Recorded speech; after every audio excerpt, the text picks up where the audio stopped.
बहू, ओ बहू, अभी तक नहीं जागी तुम सब? कब तक सोती रहोगी? इधर भूख से मेरे पेट में चूहे दौड़ रहे हैं। जया, अरे ओ जया, अरे उठो ना जया, उठो, चलो उठो, उठकर जाकर देखो माँ किस लिए बुला रही है। अरे उठो यार, उठो उठो। हाय राम, इस बूढ़ी की वजह से सोने का भी चैन नहीं। सुबह होते ही चिल्लाना शुरू कर देती है। सारा दिन खाने के पीछे पड़ी रहती है, कुछ भी तो शांति नहीं मिलती। अरे अरे अरे, बड़ों के लिए ऐसे मत बोला करो, समझी ना। चलो जाकर देखो सही माँ क्यों बुला रही है। जाओ जाओ जाओ जाओ देखो। जा रही हूँ। माँ के लिए तुम्हारी दया तो देखो कैसे छलक रही है। अरे बहू, तुम आ गई। मैं कब से बुला रही हूँ। क्या हो गया माँ? इस घर में और भी तो बहुएं हैं, उन्हें तो कभी नहीं बुलाते देखा। बुलाएंगी कैसे? माँ अब तो मेरे कमरे में खाती भी नहीं छोटी। ऐसी बातें मत करो दीदी। तुम दोनों बहुएं तो 3-3 महीने तक माँ का ध्यान रखती हो, बाकी के 6 महीने मुझे देखना पड़ता है। तुम 6 महीने देखती हो, इसका मतलब ये नहीं कि माँ को भूखा रखोगी। ऐसे नहीं चलेगा दीदी। हम 3 महीने रखती हैं तो प्यार से ध्यान भी रखते हैं। हे भगवान, ये क्या हाल हुआ इस घर का। छोटी, तू भी दीदी के पीछे पीछे मुझसे झगड़ने आई है। 2 दिन की छोकरी मुझे जवाब देती है। ठहर, आज तेरे दादा को उठाती हूँ, इसका निपटारा तो करना ही होगा। अरे बहू, इसमें मंझले को बुलाने की क्या जरूरत? तुम लोगों के बीच थोड़ी कहा सुनी हुई है, तुम ही सुलझा लो। वाह वाह, बहाना। ये सब उसका बहाना है। मंझले को बुलाकर अब भाइयों के बीच झगड़ा करवाना चाहती है। अब भी नहीं समझी माँ? सब दीदी की चाल है, हमें लड़वाकर अलग होना चाहती है। अरे बहू, तुम सब कभी एक साथ थी ही कब? शादी के अगले दिन से ही तो अलग अलग खा रही हो। आप अब भी नहीं समझी माँ? ये लोग अब आपकी जिम्मेदारी नहीं लेना चाहते, इसलिए इतने बहाने कर रहे हैं। देखो देखो, ये लोग माँ के कान में कैसी कैसी बातें भर रही हैं। अरे क्या हो गया बॉदी, तुमने जया से ऐसा क्या कह दिया कि वो रोते रोते आई है? क्या बात है, क्या हो गया? मैंने क्या कहा? ये तो जया ने तुम्हें जरूर बताया होगा, तभी तो तुम झगड़ा करने आए हो। क्या मैं झगड़ा करने आया हूँ? बताओ। चुप हो जा बेटा, तू और कुछ मत बोल। इनकी समस्या इन्हें ही सुलझाने दे। अरे ये सारी गलती तुम्हारी ही है माँ, जो तुम सुबह सुबह उठकर ये झमेला खड़ा कर देती हो। भूख लगी है, भूख लगी है। अरे थोड़ा सुबह और सो लोगी तो तुम्हारा क्या बिगड़ जाएगा? मैं क्या करूं रे, सुबह सुबह ही मेरी नींद खुल जाती है, तभी से भूखी पड़ी रहती हूँ। जब उजाला होता है तब बहुओं को बुलाती हूँ 2 रोटी के लिए। अरे इतनी सुबह रोटी मिलती है क्या माँ? अरे तुम्हें इतनी भूख लगती कहाँ से है? हमें तो ना लगती। ये बात तो तुमने सही कही प्रकाश। जैसे जैसे दिन बीत रहे हैं, माँ की भूख बढ़ती जा रही है। दीदी, तुमने बिल्कुल ठीक कहा। इस पेटू माँ को कौन कब तक पालेगा, कौन जाने। क्या बहू, तुम लोग मुझे पेटू कह रही हो? सारा दिन तुम्हारे 3-3 घरों का काम करती हूँ, उसके बदले 2 रोटी खाती हूँ, और आज ये सुनने को मिल रहा है। ठीक है, आज से मैं तुम्हारा अन्न नहीं छूऊंगी। गुस्सा मत करो माँ, गुस्सा करोगी तो तुम्हारा ही नुकसान होगा। भूखी रहोगी तो कोई तुम्हें पूछेगा भी नहीं। अब और क्या, माँ तो अपने हाथ से सब कुछ खा रही हैं, फिर भी हमारी गलती खत्म नहीं हो रही। बस हो गया, अब तुम सोने चलो। तुम्हारी अगर नींद पूरी नहीं होगी तो काम कैसे करोगे? क्या दीदी, आज कैसा दिया मैंने? मंझली भाभी के मुंह पर सीधा तमाचा मार दिया।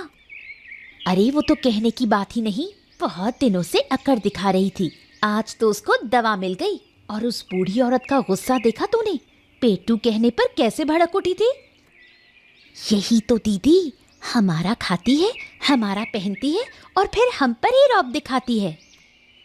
बिल्कुल सही कहा तूने, इस बूढ़ी को सालों से खिलाया है, अब और नहीं, इस बार तो इसका निपटारा करना ही पड़ेगा। दोनों जेठानियां एक साथ घाट पर। आज सूरज किस तरफ से निकला? नहीं नहीं, इनके एक साथ होने के पीछे जरूर कोई ना कोई राज है। चलकर छुपकर सुनती हूँ क्या बात हो रही है। तो अब क्या करेगी? बूढ़ी औरत तो सिंदबाद के जिन्न की तरह हमारी गर्दन पर चढ़ी हुई है, किसी भी तरह नीचे नहीं उतर रही। इस बार इस जिन्न को मंझले के सिर पर चढ़ाएंगे। सुन, आज घाट से लौटकर ये क्या बात है? दोनों मिलकर तो मुझे ही तबाह करने की साजिश कर रही हैं। मैं क्या सारी जिंदगी उस बूढ़ी को पालूंगी? नहीं नहीं, ऐसा होने नहीं दूंगी। आज ही इसका निपटारा करूंगी। हाँ, क्या हो गया भाई साहब, क्या हुआ? अचानक इतनी जरूरी मीटिंग क्यों बुलाई है? देखिए, मेरे पास काम बहुत ज्यादा है, आप लोग जल्दी बताओ बात क्या है, क्या कहना है, बताओ। आइए आइए आइए, पहले तशरीफ तो फरमाइए। आइए नवाबजादे, बड़ा भाई बुलाए तो काम याद आए, और जब बीवी बुलाए तो पिछलग्गू की तरह घूमते जाएं। वाह वाह वाह वाह, ऐसे तो दिन भर बीवी के पीछे पीछे घूमता रहता है, तब कोई काम नहीं याद आता। ऐसा है ना बड़े भाई साहब, मेरी बीवी का नाम मत लो। मैं और मेरी बीवी किसी का खा कर नहीं चलते हैं। यहाँ कोई किसी का खाता नहीं विकास, सब अपने अपने पैसे से खाते हैं। ये बात तो मैं जानती हूँ भाभी, तुम्हें मुझे उंगली पकड़कर समझाने की जरूरत नहीं। अब बताओ किस लिए बुलाया है? अरे रुको रुको रुको, प्रकाश को तो आने दो, फिर सब कुछ बताते हैं, रुक जाओ। हाँ, आ गया, मैं भी आ गया भाई साहब, आ गया। लेकिन मेरी कुछ समझ में नहीं आया कि आप लोगों ने ये तत्कालीन आपातकालीन बैठक क्यों बुलाई है? कुछ नहीं पता, नाटक कर रहा है। बीवी ने सब समझा कर भेजा है, ये हम अच्छी तरह जानते हैं। अरे भाभी, बीवी की बात मत किया करो, मेरी बीवी तुम लोगों के जैसी नहीं है। हाँ। अरे रे रे रे रे, फिर से वही झगड़ा। क्या कहूँ, इन लोगों के साथ तो रहना ही मुश्किल हो गया है। अरे चुप हो छोटू, अपने बड़े भाई की बात ध्यान से सुन। हाँ ठीक, मैं हो गया चुप। बताइए भाई साहब, क्या कहना है, बोलिए। देखो भाई, मैं जो नौकरी करता हूँ वो तुम सब जानते हो। सुबह 2 रोटी खाकर निकलता हूँ, रात को लौटता हूँ। इतना काम करने के बाद भी मुझे कुछ 1000 रुपए ही मिलते हैं। अब सही बताऊं तो उससे मेरा घर नहीं चल रहा। ओहो, तो मेरा घर कौन सा चल रहा है? मेरा भी नहीं चल रहा अच्छे से। दिन भर दुकान पे काम करता हूँ, जो कमाई होती है उससे बस किसी तरह से खा पी लेते हैं, यही बहुत है। ऊपर से बेटे को शहर में पढ़ा रहा हूँ, उसका कितना खर्च होता है पता है तुम्हें? हाँ, तुम सब अच्छे से समझ ही सकते हो। मैं सब समझ गया। तुम दोनों अपनी अपनी समस्या बताकर अब माँ की जिम्मेदारी मेरे सर पे डालना चाहते हो, है ना भाई साहब, है ना? हाँ, लेकिन ऐसा नहीं होगा। मैं अकेले किसी की जिम्मेदारी नहीं लूंगा। अगर लेनी है तो तीनों मिलकर लेंगे, नहीं तो कोई नहीं लेगा। हाँ। ये क्या बात है? विकास को इतनी बातें कैसे पता चली? माँ की बात तो अभी तक किसी ने की ही नहीं। देखा दीदी, देखा, ये पहले से ही तैयार होकर आए हैं। इनसे बहस में जीतना मुश्किल है। अब और कानाफूसी करने से कुछ फायदा नहीं। तुम दोनों का हर प्लान मैं समझ चुकी हूँ। उस बूढ़ी की जिम्मेदारी अब मैं नहीं लूंगी। मुझे भी समस्या है, विकास को भी समस्या है भाई, और प्रकाश को तो है ही है। अब तुम ही लोग बताओ कि करें तो क्या करें, बताओ। हाँ, बात अब जब सामने आ ही गई है तो सीधी सीधी बात मैं भी कह देता हूँ कि अब और कुछ नहीं हो सकता है भाई साहब। मैं माँ को और नहीं पाल सकता। अरे मैं तो पहले से ही कह रहा हूँ कि मैं नहीं पालूंगा, मेरी तरफ से छुट्टी समझो। हाँ, ये लो भाई, अब तुम दोनों जिम्मेदारी नहीं लेना चाहते तो मैं अकेला क्या करूंगा। चलो फिर माँ को हमारे फैसले के बारे में बता देते हैं, फिर माँ जैसा ठीक समझे वैसा करेंगे। चलो। हाँ, अब सब कुछ तो माँ तुमने सुन ही लिया है। अब हमारी जो हालत है वो तुम्हारे सामने है। तो सीधी बात मैं कह देता हूँ माँ कि अब हम तुम्हारा भरण पोषण नहीं कर सकते। ये क्या बात कर रहे हो? अगर तुम मुझे इस उम्र में छोड़ दोगे तो मैं कहाँ जाऊंगी? हम तुम्हें छोड़ नहीं रहे हैं माँ, तुम अपने पिता के घर जाकर कुछ दिन रह लो। क्या कह रही हो बहू? इस उम्र में पिता के घर जाऊं और बोझ बन जाऊं? तो फिर हमारे घर में बोझ क्यों बनना चाहती हो? अब तुम्हारे लिए मामा के घर जाना बेहतर होगा माँ। अब दरअसल बात यह है ना कि कुछ दिनों से मुझे मेरा ही शरीर ठीक नहीं लग रहा है, और अब क्या है कि दादा का बिजनेस भी मंदा चल रहा है। ऊपर से बोल्टू बेटे को बाहर शहर में रखकर पढ़ाई करवानी पड़ रही है। अब ऐसी स्थिति में तुम्हारा ख्याल रखना ये हमारे लिए सबसे ज्यादा मुश्किल हो रहा है। बस अब तुम मुझे और ज्ञान मत दो। तुम्हारे घर में रहकर ही मुझे काफी ज्ञान मिल गया है। हाँ विकास, तुम लोग मेरे साथ रहोगे तो खर्चा बढ़ जाएगा, इसलिए इतने कंजूस हो। ठीक है, मुझे मेरे पिता के घर ले चलो। हाँ देखो, माँ मान गई है तो दादा अब बड़े बेटे होने के नाते एक पुण्य का काम करो, तुम माँ को छोड़ आओ उनके पिताजी के घर। यह जिम्मेदारी तुम निभाओ। अरे नहीं नहीं नहीं, मैं नहीं ले जा सकता। अरे तुम दोनों में से कोई एक माँ को जाकर छोड़ कर आओ, चलो। पागल हो क्या? अगर तुम माँ को मामा के घर ले गए ना तो हजारों बातें सुननी होंगी। बेहतर यह है कि माँ को अकेले ही जाने दो। मैं अकेले कैसे जाऊंगी? मैं तो रास्ता भी भूल गई हूँ। तो तुम मामा को एक चिट्ठी लिखो, कह दो कि वो आकर तुम्हें ले जाएं। हाँ हाँ, ये ठीक रहेगा। लेकिन चिट्ठी में तुम सिर्फ ये मत लिखो कि तुम जा रही हो, वरना वो कंजूस मामा लेने ही नहीं आएगा। मैं इतना सब लिखना नहीं जानती। तुम लोग एक चिट्ठी लिख दो, मैं जाकर पोस्ट ऑफिस में दे आऊंगी। ये लो माँ, तुम्हारी चिट्ठी तैयार हो गई। अब इसे पोस्ट ऑफिस में ले जाओ। वहाँ के किसी आदमी को कह दो कि वो चिट्ठी मामा के पते पर भेज दे। क्या चिट्ठी भेजने के लिए पैसे भी लगेंगे बहू? क्या तुम्हारे पास पैसे नहीं हैं? कैसे होंगे बहू? जो भी था वो सब तो तुम्हारे घर में लगा दिया। बचपन से 3 बेटों को पालते पालते सब खत्म हो गया। अब वो मुझे दूर कर रहे हैं। बस बस, अब और राग मत गाओ। मैं पैसे दे रही हूँ, तुम इसे लेकर पोस्ट ऑफिस जाओ।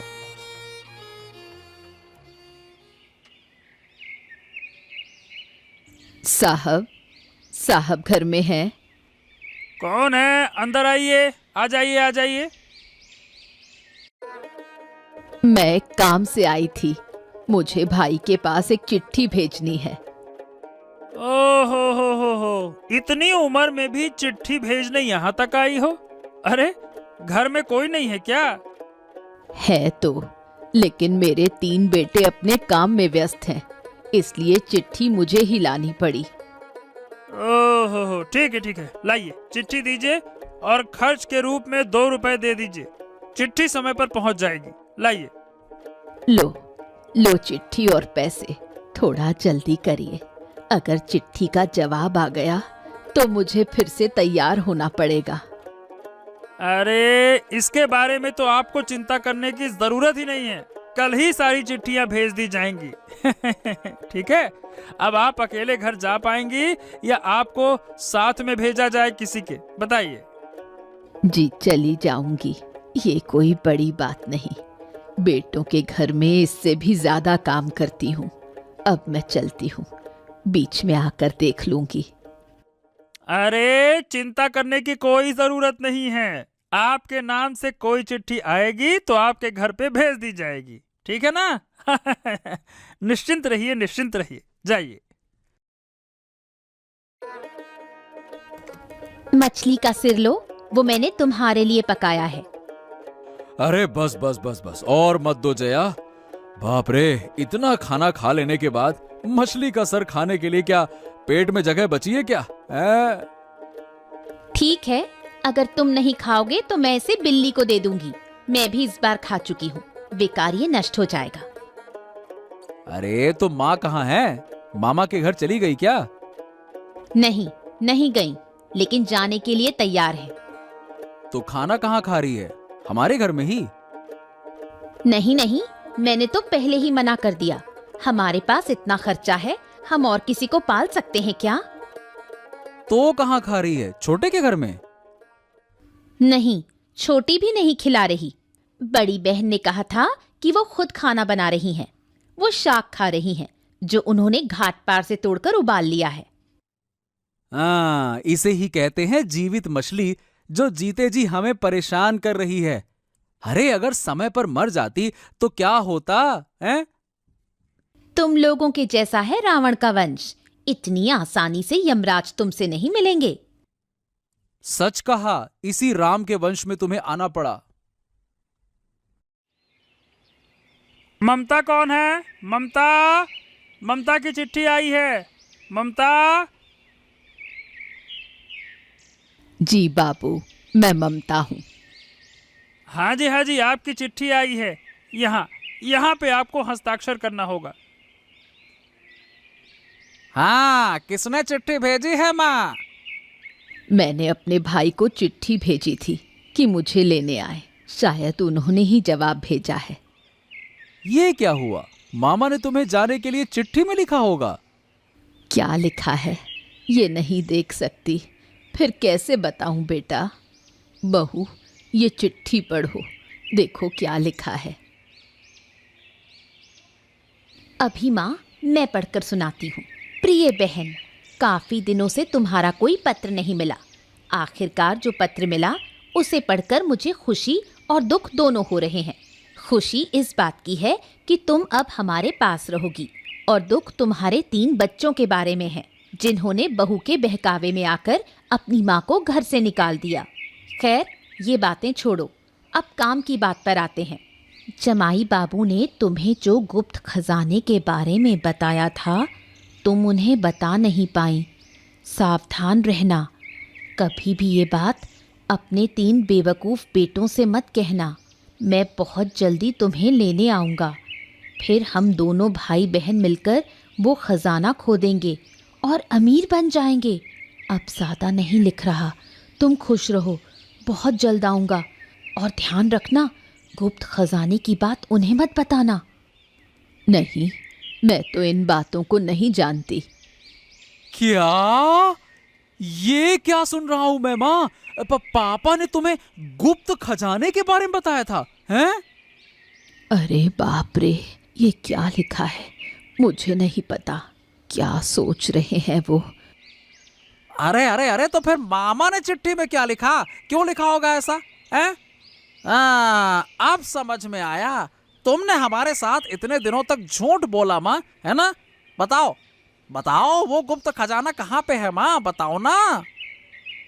अरे सुनो माँ, मामा ने कोई गलत बात नहीं लिखी है, और उसने बार बार चेतावनी दी है कि तुम हमें मत बताना, हमें मत बताना। ऐसा क्यों कहता वो, हैं? बताओ भला। अरे माँ, अब बहुत हो गया, हम आपके ही तो बेटे हैं। अरे बताओ ना, वो खजाना कहाँ है, वो मोहरे कहाँ हैं? आपके बेटों का उस पर सबसे पहला हक बनता है। मैं तुम्हारे पैरों गिरता हूँ, बताओ ना माँ, कहाँ है? बताओ बताओ बताओ, कहाँ है? अरे अरे, मुझे कहाँ मिलेंगी मोहरे? ओफो भैया, अब क्या होगा? माँ ने तो मोहरों के बारे में कुछ बताया ही नहीं। अरे बताया तो नहीं, बताना होता तो अब तक बता देती। अब हमें जानना पड़ेगा, छल से, बहाने से, अरे किसी भी तरीके से हमें वो मोहरों का पता लगाना ही पड़ेगा। हाँ भैया, लग जाओ काम पे अब। हाँ, बिल्कुल सही कहा भैया।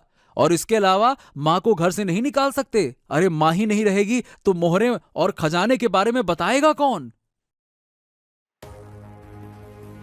क्या हुआ, कुछ सोचा? अरे नहीं भाग्यवान, माँ से खजाने का राज जानने का अभी तक तो कोई तरीका सूझा नहीं। सोच रहा हूँ। मेरे पास एक तरीका है, अगर तुम चाहो तो तुम उसे आजमा सकते हो। हाँ, क्या तरीका? बताओ ना। अरे जो भी हो, उस खजाने को मुझे पाना ही होगा, बताओ। इसके लिए हमें माँ का दिल जीतना होगा। अगर किसी तरह उसे समझा बुझाकर अपने करीब ला सके तो वो जरूर हमें खजाने का राज बताएगी। अरे तुम इतने यकीन से कैसे कह सकती हो कि माँ का दिल जीतने से वो खजाने का राज हमें बता ही देगी, हैं? माँ का दिल अपने बच्चों के लिए सबसे नरम होता है। अगर थोड़ी सी नजदीकी और प्यार से पेश आओ तो वो पिघल जाएगी। अरे पर उसे मनाएंगे कैसे, ये तो बताओ, कैसे मनाएंगे? इसके लिए हमें उसे अच्छे खाने खिलाने होंगे, उसे अच्छी जगह पर रखना होगा, तभी वो हमसे खुश होगी। हाँ बिल्कुल सही कहा तुमने पत्नी। हम कल से ही माँ की देखभाल शुरू करेंगे। कल सुबह से ही मुझे बुला लेना, मैं बाजार से मांस और मछली लेकर आऊंगा और तुम उन्हें पकाकर माँ को बढ़िया गर्मा गर्म खिलाना, है ना? उन्हें बहुत अच्छा लगेगा, उन्हें मछली पसंद भी है, ठीक है? ठीक है। और सुनो, ये बात दादा और बुआ को मत बताना। अगर उन्होंने जान लिया तो माँ का दिल जीतना हमारे लिए मुश्किल हो जाएगा। ठीक है, मैं किसी को नहीं बताऊंगा। चलो। लगता है सुबह हो गई है, चलो उठते हैं। अब फिर से नदी के किनारे जाना पड़ेगा। कल वहाँ कुछ अमरूल शाख दिखाई दिए थे, आज उन्हीं को तोड़कर दाल पकाऊंगी। ये क्या बहू, तुम तीनों यहाँ क्या कर रही हो? अभी अभी आपकी नींद खुली माँ। हम काफी देर से खाना लेकर आपका इंतजार कर रहे थे। मेरे लिए तुम लोग खाना लेकर आई हो? हे भगवान, क्या मैं सपना देख रही हूँ? सपना नहीं माँ, आप सच में जागी हुई हैं। देखिए, खाने से कितनी प्यारी खुशबू आ रही है। अगर ये सपना होता तो इतनी खुशबू नहीं आती। सही कहा, पर तुम लोग अचानक इतने खाने क्यों बना रही हो? आपके लिए माँ, आपके लिए। अब आप हाथ मुंह धोकर नाश्ता कर लीजिए। आपका बेटा बाजार गया है, वो जब आएगा तो हम दोपहर का खाना पकाएंगे। नहीं नहीं दीदी, माँ आज दोपहर में मेरे घर खाएंगी। वो तो सुबह सुबह मांस और मछली खरीदने गए थे। अब मैं कढ़ाई चढ़ाऊंगी। क्या माँ, दोपहर में पुलाव मांस नहीं खा सकती? तुम लोग माँ को मांस और मछली खिलाओगे और मैं क्या बैठी रहूंगी? माँ, आप मेरे घर चलिए। आज से आप वहीं रहेंगी और राजभोज खाएंगी। जो कुछ भी मुझे आता है मैं आपको पकाकर खिलाऊंगी। बड़ों से बहस मत करो छोटी, माँ मेरे घर रहेंगी। बिल्कुल नहीं दीदी, वो मेरे घर रहेंगी क्योंकि मैं उनकी छोटी बहू हूँ। बस बस, चुप हो जाओ तुम तीनों। मैं अपने ही कक्ष में रहूंगी। तुम जो चाहो मुझे वहां भेज देना। ठीक है माँ, आप अब नाश्ता कर लें, दोपहर का खाना सही समय पर मिलेगा।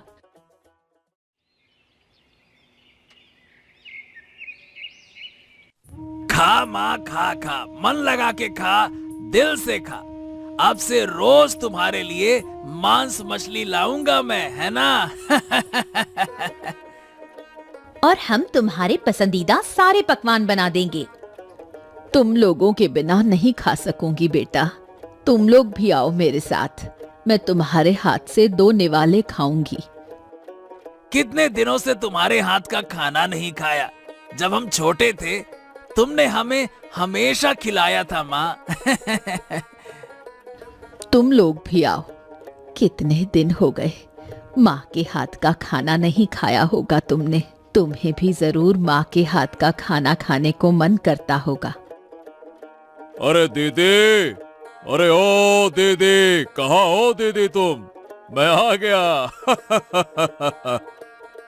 कौन आया है? रवि की आवाज सुनाई दे रही है। अरे मामा आ गए। अब लगता है कि वो माँ को ले जाएंगे। क्या हाल है दीदी, क्या हाल है? बस ठीक हूँ। और तू कैसा है भाई? हाँ, मैं अच्छा हूँ और तुम भी बड़ी खुशहाल लग रही हो, देख रहा हूँ मैं। और मैं बड़ा परेशान होकर भागा भागा आया कि पता नहीं मेरी बहन को क्या हो गया है। ये लोग कह रहे थे कि घर छोड़कर चली जाओ तो। नहीं नहीं मामा जी, अब वो बातें तो हम भूल चुके हैं। माँ अब हमारे साथ रहेंगी।